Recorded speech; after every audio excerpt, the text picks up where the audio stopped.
Madam గారు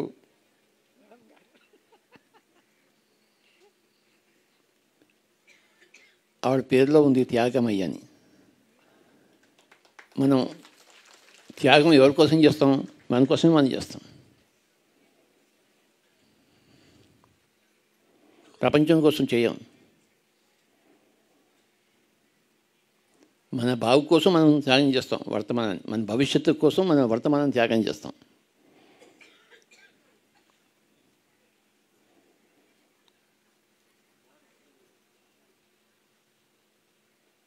త్యాగే నేకి అమృతత్వ మానుషు.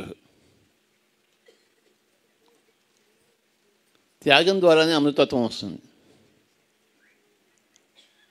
దేన్ని త్యాగం చేయాలి? మన వర్తమానాన్ని త్యాగం చేస్తే మనకి భవిష్యత్తు వస్తుంది.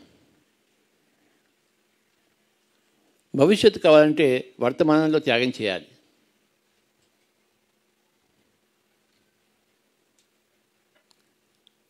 మన కోసం కొన్ని పనులను వదిలిపెట్టేసి మన కొన్ని కొత్త పనులను చేపట్టాలి.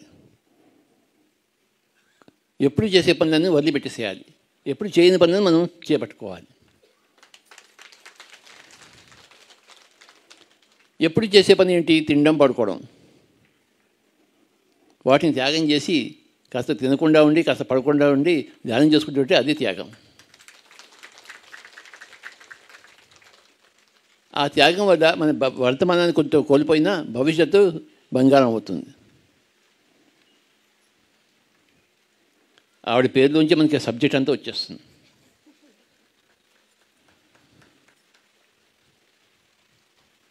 నేను నా కోసమే చేసుకుంటున్నాను, ఏ ప్రపంచం కోసం చేయటం లేదు.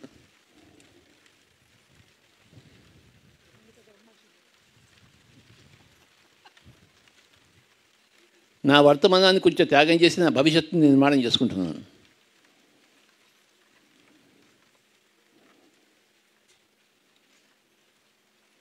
నా తిండిని, నా నిద్రను తగ్గించుకొని నా జ్ఞానాన్ని పెంచుకుంటున్నాను.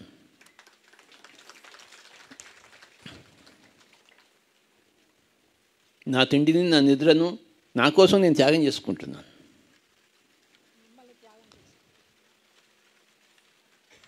ఆ త్యాగం అనే పేరు ఎంత బాగుందో. త్యాగమయం ఆవిడే, త్యాగమయి.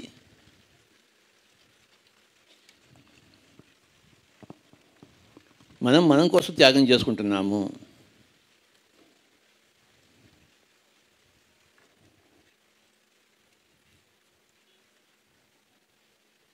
మన కోసం మనం త్యాగం చేసుకోకపోతే ఆ భవిష్యత్తు మనకి లేదు. రైతు ఏం చేస్తుంటాడు? కొన్ని గింజలను, విత్తనాలను భూమిలో వేస్తాడు. తినడు ఆ విత్తనాన్ని, కానీ ఆ విత్తనాలు పెద్ద పంటనిస్తుంది. కొన్ని విత్తనాలు తినకుండా వాటిని భూమిలో వేస్తే ఆ విత్తనం ఒక చెట్టు నుంచి ఎన్నో వేల విత్తనాలు వస్తాయి. దాని పేరు త్యాగము. ఆ విత్తనాలను మనం తింటే చెట్టు రాదు. ఆ విత్తనాలను తినకుండా భూమిలో వేశాడు, అది భూమి పంట ఇస్తుంది. వర్తమానంలో మనం కొంచెం త్యాగం చేసుకొని ఉంటే ఆ భవిష్యత్తు బంగారం అవుతుంది. వర్తమానాన్ని దుబారా చేస్తే భవిష్యత్తు లేదు, అంధకారమే.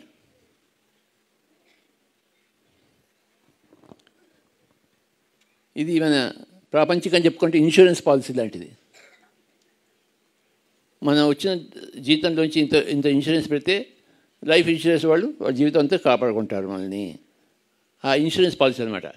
ఆ త్యాగం అనేది ఇన్సూరెన్స్ పాలసీ. మన కోసం కొంచెం కష్టపడదాము, కొంచెం నిద్ర తగ్గిద్దాము, కొంచెం భోజనం తగ్గిద్దాము, కొంచెం అడవుల్లో తిరుగుద్దాము, కొంచెం ధ్యానం చేద్దాము. మన కోసం మనం త్యాగం చేసుకుందాము. మన పక్క వాళ్ళ కోసం త్యాగం కాదు, అది మన కోసం మనం త్యాగం చేసుకుంటున్నాము. ఈ త్యాగం అన్న దాని ఒక వర్డ్ యొక్క మీనింగ్ మనం తెలుసుకుంటే మనం అందరూ త్యాగమయం అవుతాం. ఆవిడ ఒక్కటే కాదు, మనం కూడా త్యాగమయం అవుతాం. మన కోసం మనం చేసుకుంటున్నాం త్యాగము.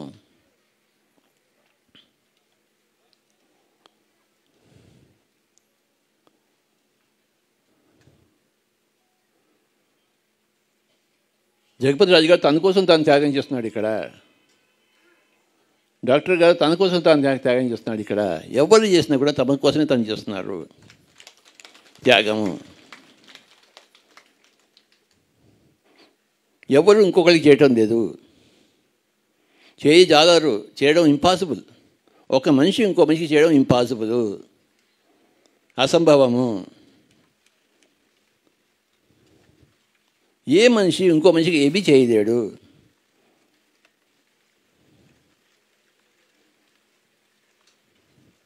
చేయాలనుకున్న చేయలేడు.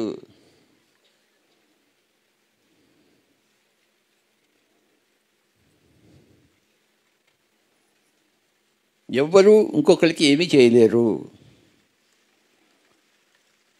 ఎవరికి వాళ్ళు చేసుకుంటున్నారు, అందరూ చేసుకోవాలి. పక్కవాడు నీకు చేయకపోతే నువ్వేగా నువ్వు చేసుకోవాలి.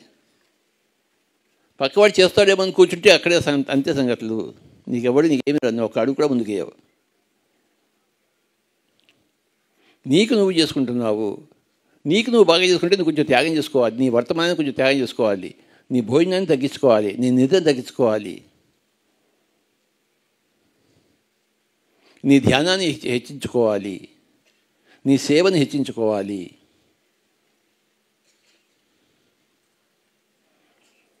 నీ కర్మలను సుకర్మలు చేసుకోవాలి. నీ సమయాన్ని నువ్వు అనేక విధాలుగా ఉపయోగించుకోవాలి.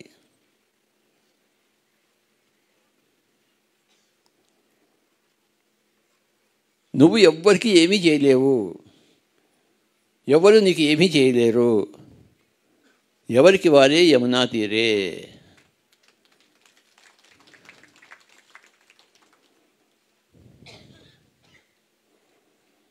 నేను నా కోసం చేస్తున్నాను.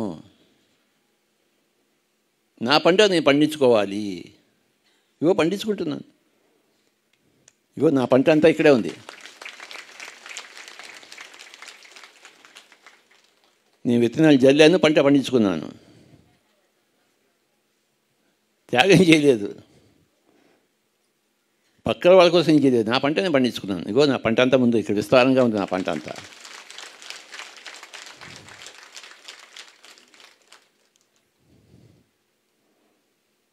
నేను కాస్త తిండి తగ్గించుకొని,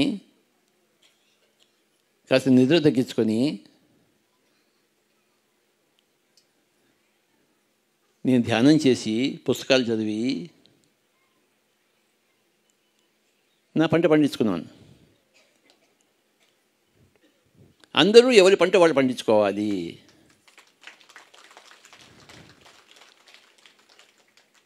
అన్నదే మన కోరిక. మీ పంట నేను పండించలేను కదా. నా దగ్గర ఏమంత దొరకడం లేదు. ఎవరి పంటను వాళ్ళు పండించుకోవాలి. త్యాగమైలై మీ వర్తమానాన్ని కొంచెం పక్కన పెట్టి మీ భవిష్యత్తు నిర్మాణం కోసం ఇన్సూరెన్స్ పాలసీ తీసుకోవాలి మీరే.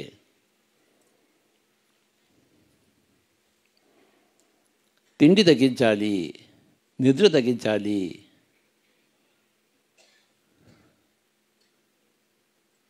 పేరు ప్రతిష్టల కోసం ప్రాకులాడడం తగ్గించాలి.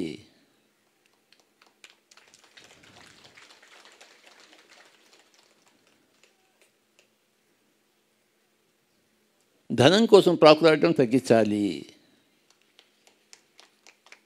ఇవన్నీ తగ్గించి దేన్ని హెచ్చించాలి?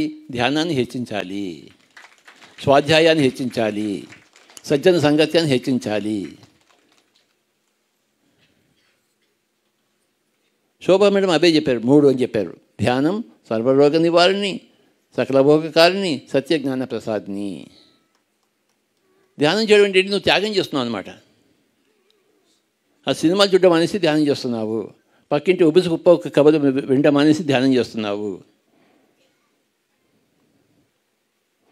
పక్క వాళ్ళ గురించి చాడీలు చెప్పడం అనేసి ధ్యానం చేస్తున్నావు. చాడీలు వినడం అనేసి ధ్యానం చేస్తున్నావు. ఎన్నో మానేస్తే కానీ ధ్యానం రాదు. ఆ మానేయడం పేరే త్యాగము.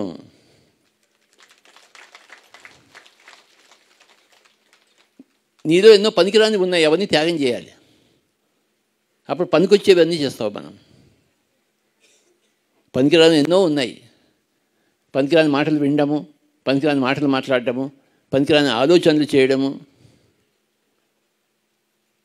పనికిరాని చూపులు చూడడము.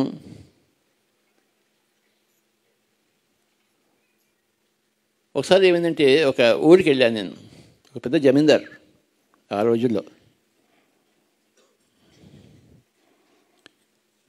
ఆయన కూర్చున్నాడు. వాళ్ళ ఇంట్లోకి వెళ్ళాను. అన్నాడు ఆయన. ఏటి సంగతు? నేను ధ్యానం చెప్పడానికి వచ్చాను స్వామి అని చెప్పాను. ఆయన ఇలా కూర్చున్నాడు. కూర్చుని ఇలా కాలు ఊపుతున్నాడు. ఏటి సంగతి అని చెప్పేసి ఫస్ట్ కాలు ఆపడమా అని చెప్పాను. పెద్ద జమీందారు. నేనేమో కొత్తగా ఊర్లోకి వెళ్ళాను. కాలు ఊపుతున్నాడు. ఏంటి సంగతి ఇలా అంటారు అనమాట. సంగతి తర్వాత చెప్తాను, ఫస్ట్ కాలు ఊపడం మానేసి అని చెప్పాను. అది వేస్ట్ పని. ఎందుకు ఊపుతున్నావు కాలు? నీ ఎనర్జీ వేస్ట్ అవుతుంది అంటే ఆయనకి భయం వేసిన కాదు ఆపేసాడు. ఇది పనికిరాని పని. ఎందుకు? పనికిరాని పనులు ఎన్నో చేస్తుంటాం, అవన్నీ ఆపేసేయాలి. అప్పుడు పనికొచ్చే పనులు చేస్తాం మనం.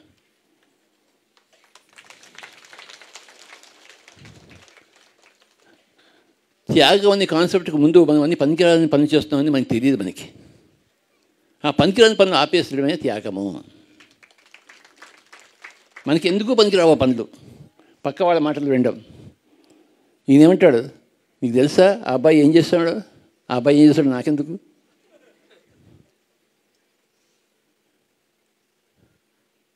కనుక పనికిరాని మాటలు వింటాం మనం. పనికిరాని మాటలు మాట్లాడతాం. పనికిరాని కాలు ఊపుతూ ఉంటాం. పనికిరాని చూపులు చూస్తుంటాం. పక్క వాళ్ళు ఏం చేస్తున్నారు, వాడు ఏమనుకుంటున్నాడు నా గురించి, వాడు ఏమనుకుంటే నీకెందుకు? వాడిని ఒక కుక్క, ఒక పిల్లి, ఒక పంది అనుకుంటున్నాడు, నీకేం నష్టం? వాడు కుక్క అనుకుంటే, వాడు పంది అనుకుంటే నీకేమైనా నష్టం ఉందా? వాడు ఏమనుకుంటే నీకెందుకు? కానీ మనం వాడు ఏమనుకుంటున్నాడు అని చెప్పి జీవితం అంతా వేస్ట్ చేస్తాం.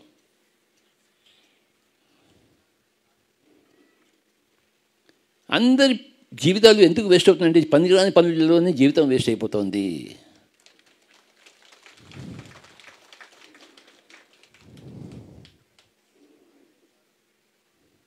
ఎవడిని వాడినే ఉద్ధరించుకోవాలి, ఎవడిని వాడే కింద జారిపోకుండా సంరక్షించుకోవాలి, ఎవడికి వాడే శత్రువు, ఎవడికి వాడే బంధువు అన్నాడు భగవద్గీతలో. ఉద్ధరేది ఆత్మనాత్మానం ఆత్మానం అవసాదేత్ ఆత్మవే ఆత్మనో బంధువు ఆత్మైవ విపరాత్. ఇంకోటి ఎవరికి బంధువు కాదు, ఇంకోటి ఎవరికి శత్రువు కాదు. ఎవరికి వాడే బంధువు, ఎవరికి వాడే శత్రువు. మన పనికిరాని పనులన్నీ మానేసి పనికొచ్చే పనులు చేస్తే మనకే మనం గొప్ప ప్రాణమిత్రులం. పనికిరాని పనులన్నీ చేస్తుంటే నీకు నువ్వే శత్రువు. నీ పనికిరాని పనులను నువ్వు త్యాగం చేయాలి. అప్పుడు పనికొచ్చే పనులన్నీ చేస్తావు. ట్రెక్కింగ్లు చేస్తావు, ధ్యానమాచక్రాలు చేస్తావు, ఆశ్రమాలు పెడతావు. ఆశ్రమాలు చూసుకుంటారు మేడం. మీరు ఆశ్రమాల్లో చూసుకోవాలి, బాగా చూసుకోవాలి. మీరు చూసుకోవాలి, ఇంకెవరు చూసుకుంటారు? మనం చేయకపోతే ధ్యానమాచక్రాలు ఇంకెవరు చేస్తారండి బాబు?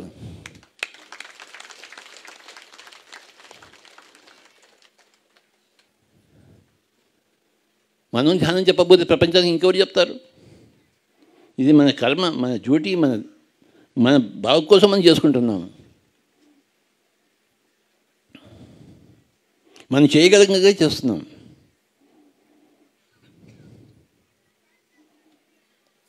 చేయగలిగిన వాడు చేయాలి కదా.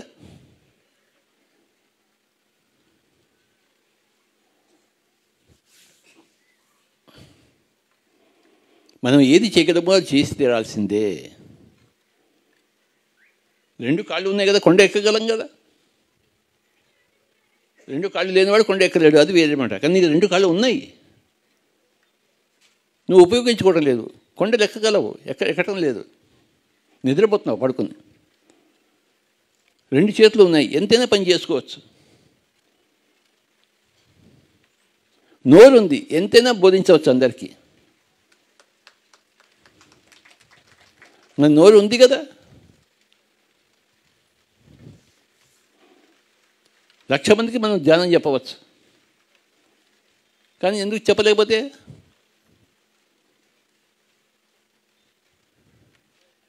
చేయగలిగే ఉండి చేయకుండా ఉంటే అది వేస్ట్.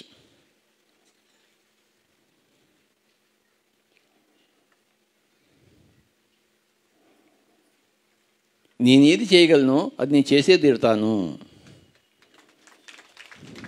నేనేది చేయలేను దాని గురించి ఆలోచించాను.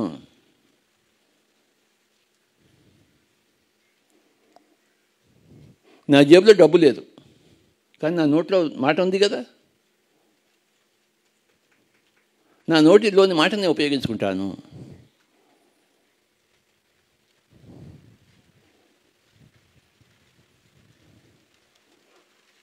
నా జేబులో డబ్బు ఉంటే ఆ డబ్బు ప్రపంచానికంతా ఇచ్చేసి ఉండేవాడిని.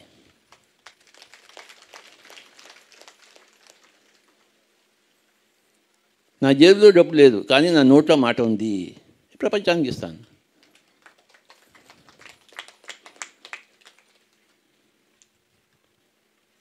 నా దగ్గర సమయం ఉంది, నా సమయం అందరిది. నా దగ్గర బోల్డ్ సమయం ఉంది.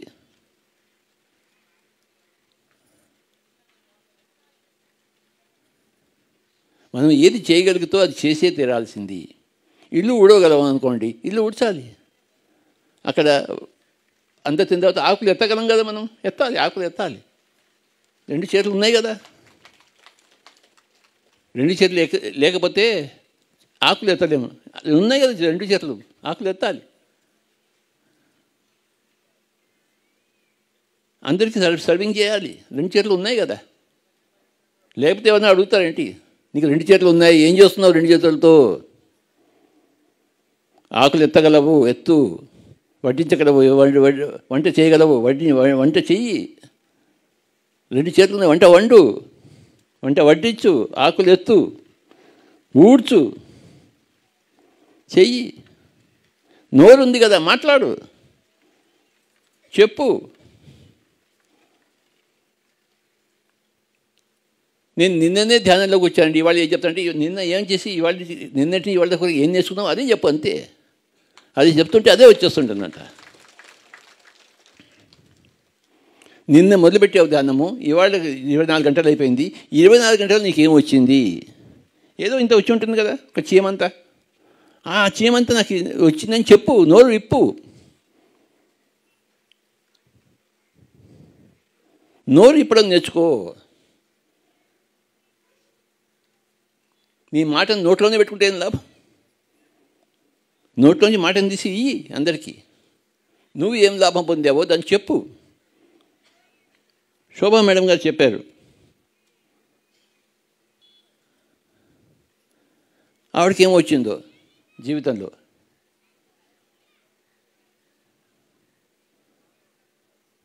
ఆవిడ కోల్పోయింది ఏమీ లేదు, మనమందరం లాభపడ్డాం కానీ ఆవిడ కోల్పోయింది ఏమీ లేదు చెప్పడం వల్ల. మనం ఏం చేయగలమో అది ఎప్పుడు చేద్దాము. 2 చేతులతో, 2 కాళ్ళతో, నోటితో, చెవులతో విందాం. అందరి అనుభవాలు విందాం. వినడం చేతనం ఉంది కదా మనకి.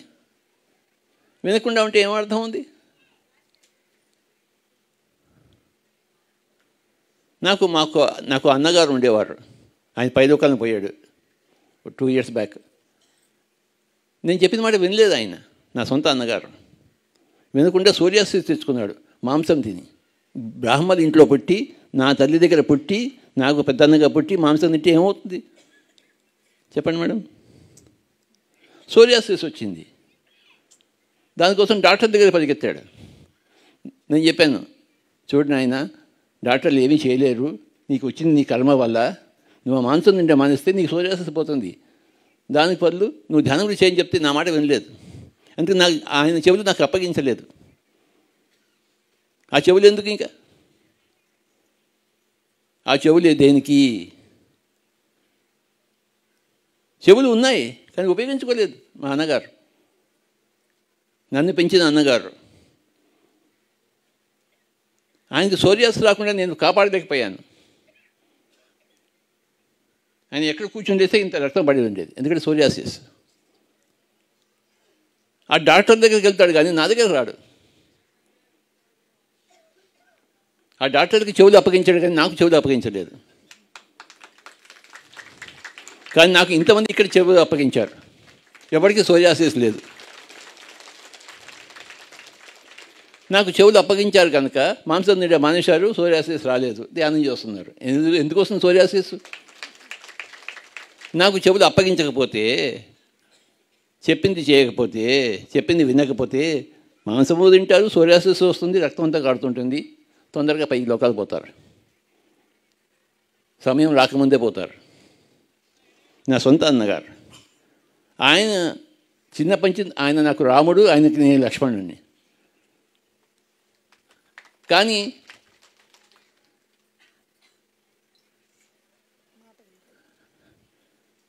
రాముడిని వదిలిపెట్టేవలసిన స్థితి వచ్చింది లక్ష్మణుడికి.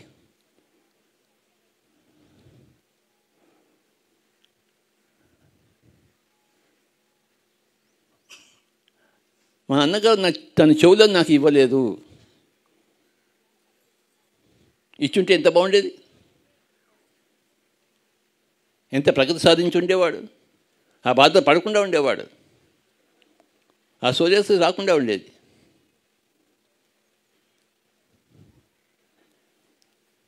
బ్రాహ్మణ ఇంట్లో పుట్టి మాంసం తింటే ఏమైనా ఉందా? మాంసం తినే ఇంట్లో ఉండే పుట్టి మాంసం తీసి మానేశాడు ఈయన.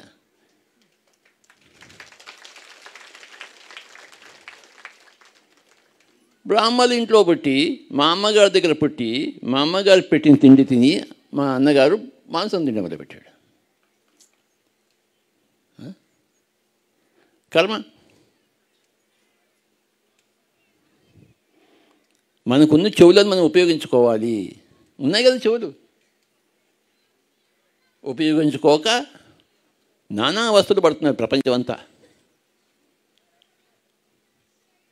మనకున్న చేతులు మనం ఉపయోగించుకోక, మనకున్న కాళ్ళు మనం ఉపయోగించుకోక ఎందుకు ఈ బతుకు? 2 కాళ్ళు ఉన్నాయంటే అన్ని కొండలు ఎక్కాల్సిందే, 2 చేతులు ఉంటే అన్ని పనులు చేయాల్సిందే. నోరు ఉంది అంటే మాటలు చెప్తూనే ఉండాలి, మన అనుభవం చెప్తూనే ఉండాలి, మనం జీవితాంతం చెప్పాలి. భీష్ముడు అంపశయ్య మీద ఉన్నాడు, ఆఖరి శ్వాసతో ఉన్నాడు. అప్పటికే 10 రోజులు యుద్ధం చేసి అన్ని చచ్చిపోయి ఆ అంపశయ్య మీద బాణాల మీద పడుకున్నాడు. ఆ స్థితిలో కృష్ణుడు ఏం చేశాడు? ధర్మరాజుని పోయి అందుకని నేర్చుకోవయ్యా అని చెప్పాడు.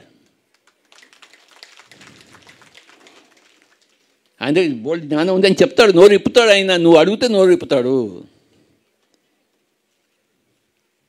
ఈ స్థితిలో నేనే అడగడం ఏంటన్నాడు ధర్మరాజు. ఇప్పుడు కాకపోతే ఆయన పోతాడన్నాడు, పైకి పోతున్నాడు ఆయన. ఇప్పుడు కాకపోతే ఇంకెప్పుడు అడుగుతావు నువ్వు? పోయి అడుగంటే అప్పుడు చెప్పాడు. అప్పుడు వచ్చింది.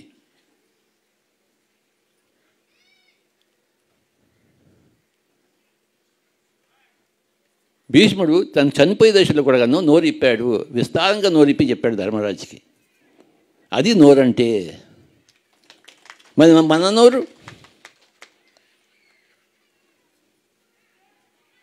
ఉన్న నోటిని మనం ఉపయోగించుకోవడానికి మనకేం పోయే కాలం? ఉన్న కాళ్ళతో కొండలు ఎక్కడానికి మనకేం కర్మ? ఇంట్లో పడుకోవడానికి. ఉన్న చేతులతో పనిచేయడం కోసం, ఇల్లు ఉడ్చడానికి, ఆకులు ఎత్తడానికి, వడ్డించడానికి మనకేం పోయగలం? ఎందుకు ఉపయోగించుకో మన చేతులు? ఉన్న చెవులను ఎందుకు ఉపయోగించాం?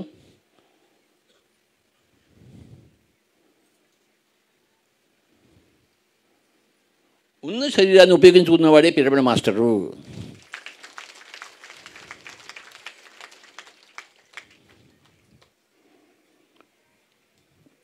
ఉన్నదాన్ని మనం ఉపయోగించుకోవాలి, లేని దానికోసం ఆలోచించాం. ఉన్నదాన్ని ఉపయోగించుకుంటాం. ఈరోజు మనకి 24 గంటలు ఉన్నాయి, ఉపయోగించుకోవాలి కదా.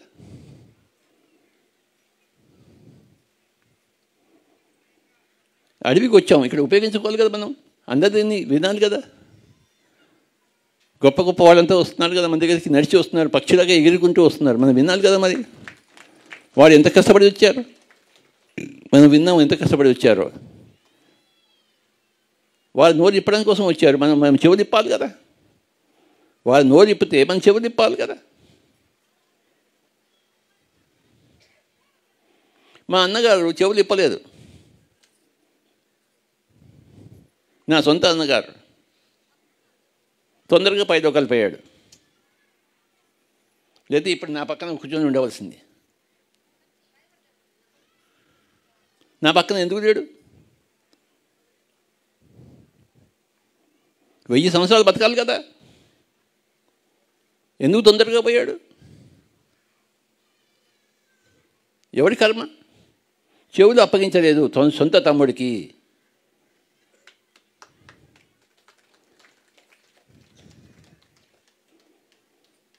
ఇంట్లోనే ఉంది జ్ఞానం అంతా, కానీ జ్ఞానం అవ్వలేదు. ఇంట్లోనే ఉంది జ్ఞానం.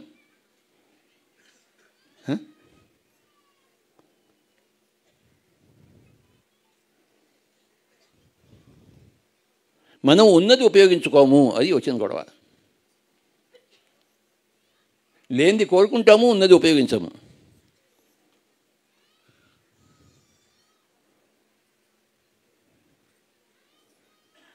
చెవులను అప్పగించాలి సజ్జనులకు, అది సజ్జన సాంగత్యము. బుద్ధిని ఉపయోగించుకుని పుస్తకాలు చదవాలి, అది స్వాధ్యాయము. శ్వాసను ఉపయోగించుకుని ధ్యానం చేయాలి, అది ధ్యానము. శ్వాస ఉంది కదా, దాని మీద ధ్యాస ఎందుకు లేదు? ఉన్నది శ్వాస, ఇక్కడ దాని మీద ధ్యాస పెట్టాలి అంతే. ఉన్నాయి కాళ్ళు, కొండెక్కాలంతే. ఉన్నాయి చేతులు, సేవ చేయాలి. అందరికీ కాళ్ళు పిసకాలి. చేతులు, 2 చేతులు ఉన్నాయి కదా,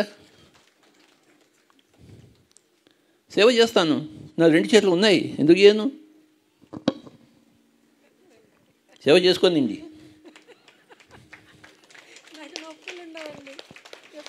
మీకు నొప్పులు ఉన్నా లేకపోతే నేను సేవ చేసుకుంటాను అంతే. నాకు చేతులు ఉన్నాయి కనుక నేను సేవ చేస్తున్నాను. మీకు నొప్పులు ఉన్నాయో లేదు నాకు అనవసరం. నాకు చేతులు ఉన్నాయి. నా కోసం నేను సేవ చేసుకుంటున్నాను, మీకోసం కాదు. అయ్యా, మనం చేయగలిగింది చేసే తీరాలి. పైలోకంలో ఉన్న మా అన్నగారు ఈ మాటలన్నీ వింటుంటాడు. నిజమే, నేను మా తమ్ముడి మాట వినలేదు.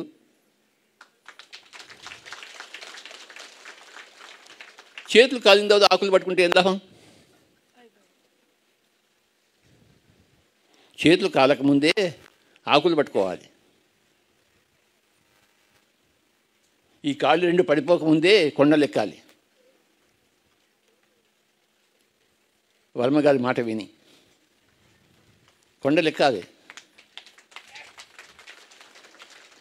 రేపు ఆగస్టులో మళ్ళీ 4 రోజులు వస్తాను. మన అందరి చేతులు మొక్కలు నాటాలి మనము. ఆయన ఎన్ని మొక్కలు తీసుకొస్తే అన్ని మొక్కలు మనం నాటుతాం స్వామీజీ.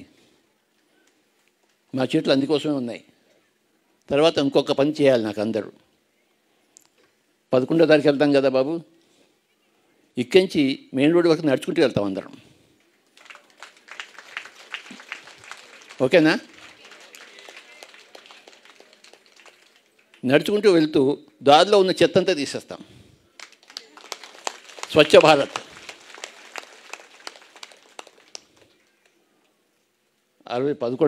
11వ తారీఖే కదా. మార్నింగ్ టిఫిన్ చేసేసిన తర్వాత, మధ్యాహ్నం భోజనం చేసిన తర్వాత అందరూ నడుచుకుంటూ వెళ్తాం మెయిన్ రోడ్ వరకు.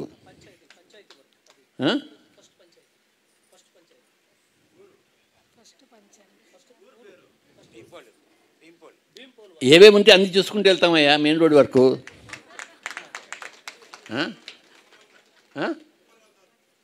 తుమ్మల వలస వరకు బాబు అన్ని స్వచ్ఛ భారత్ బ్యాగ్స్ అన్ని ఏర్పాటు చేయించాలా. ప్రతి ఊర్లోనూ చెత్త క్లీన్ చేసి కాల్చి వెళ్తాం మనము. మన చేతులు ఉన్నాయి కదా. స్వచ్ఛ భారత్ అనేది నాకు చాలా ఇష్టమైన పని. నేను ఎప్పుడూ ఆలోచిస్తుంటాను, ఈ భారతదేశంలో అమెరికా వెళ్తుంటే ఎక్కడ చెత్త ఉండదు. ఈ భారతంలో ఎంత చెత్త ఉంది. ఇంట్లో ఊడుస్తారు, ఇంటి బయట పడేస్తారు చెత్త అంతా. ఎక్కడ చూసినా చెత్త చెత్త చెత్త చెత్త. రామచంద్ర, నేను కలగంటున్నాను, ఏ చెత్త లేని భారతదేశం ఎప్పుడు వస్తుందా అని చెప్పేసి. అయ్యా స్వామీజీ, నా కళ నాయన, చెత్త లేని భారతదేశం నాకు కావాలి. కనుక 11వ తారీఖు ఆఫ్టర్ లంచా అందరూ రెడీ అయిపోయి ఇక్కడి నుంచి మొదలుపెట్టిన మెయిన్ రోడ్ వరకు ఎక్కడ ఒక కాగితం, ఒక చెత్త, ఒక వేస్ట్ పీస్ ఉండకుండా అన్ని కలెక్ట్ చేసుకుని అన్ని కాల్ చేసేయాలి. స్వచ్ఛ భారత్ ప్రోగ్రాం.